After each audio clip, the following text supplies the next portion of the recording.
Gelisah sang nabi, ratapan umat yang terpedaya. Dengarlah kisah sebuah berita tentang Rasul yang bermandi air mata, melihat umat di akhir masa, menduakan Tuhan yang Maha Kuasa. Rumah-rumah ibadah dibangun di atas nisan, mengharap ridho, namun melanggar batasan. Suara doa tak lagi murni ke arsy ilahi, tertahan di batu-batu nisan yang tak bisa memberi. Di keheningan batin yang paling dalam, beliau menatap kiblat yang kian kelam. Bukan karena dunia yang fana ini akan usai, tapi karena janji tauhid yang mulai terurai. Kuburan mati dijadikan tumpuan, meminta barokah, mencari kemajuan. Kijing ditinggikan dijadikan bangunan, padahal itu dilarang junjungan. Patung dan gambar atas nama seni dianggap indah di zaman kini. Padahal itu jalan yang sunyi, mendekati syirik yang sangat dini. Benda bertuah diagungkan dan dipuja, seolah ia penentu nasib dan karsa. Lupa mereka pada zat yang maha memelihara, hingga hati terjebak dalam gelapnya sandiwara. Sebab itulah Nabi gelisah, hatinya lara, jiwanya susah. Umat yang satu kini terpecah, saling bertikai, mencari celah. Hukuman Tuhan turun dalam bentuk perselisihan. Antar saudara saling lempar tuduhan. Pertumpahan darah sesama muslim pun terjadi. Karena cahaya hidayah tak lagi menghuni hati.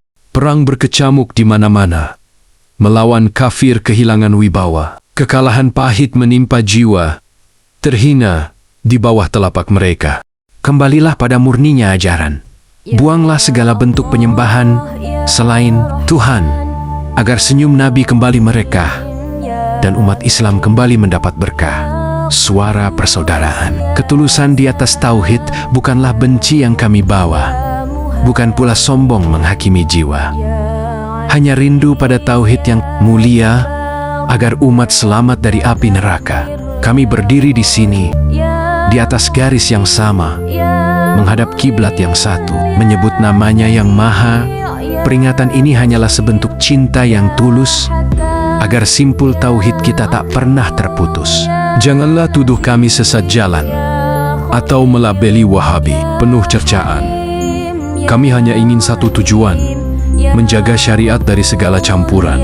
Jangan tatap kami seolah kami adalah musuh, atau kaum kafir yang harus membuatmu menjauh. Darah kita sama, syahadat kita pun serupa.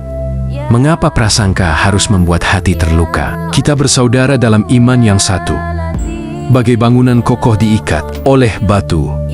Jangan biarkan fitnah membelah waktu, hingga musuh tertawa melihat kita membatu. Mari kita letakkan senjata lisan yang tajam, padamkan api permusuhan yang mulai menghujam. Islam itu indah dalam balutan persatuan, bukan dalam perpecahan yang membawa keruntuhan. Mari bersatu di bawah satu bendera, tinggalkan sengketa yang buat sengsara, hadapi dunia dengan jiwa yang membara, agar Islam kembali jaya dan sejahtera. Tangan kami terulur bukan untuk memukul, tapi untuk merangkul beban yang kian memikul. Mari kita kembali pada murninya tuntunan, saling menguatkan dalam setiap ujian. Hentikan caci dan saling membenci. Sucikan hati dengan tulusnya janji. Tuhan melihat apa yang terpatri di hati. Mari melangkah menuju ridho ilahi. Hanya karena Allah, suara ini bergema, menjaga cahaya Islam tetap menyala utama. Satu umat, satu tujuan, satu Tuhan. Mari bergandengan tangan, hilangkan permusuhan.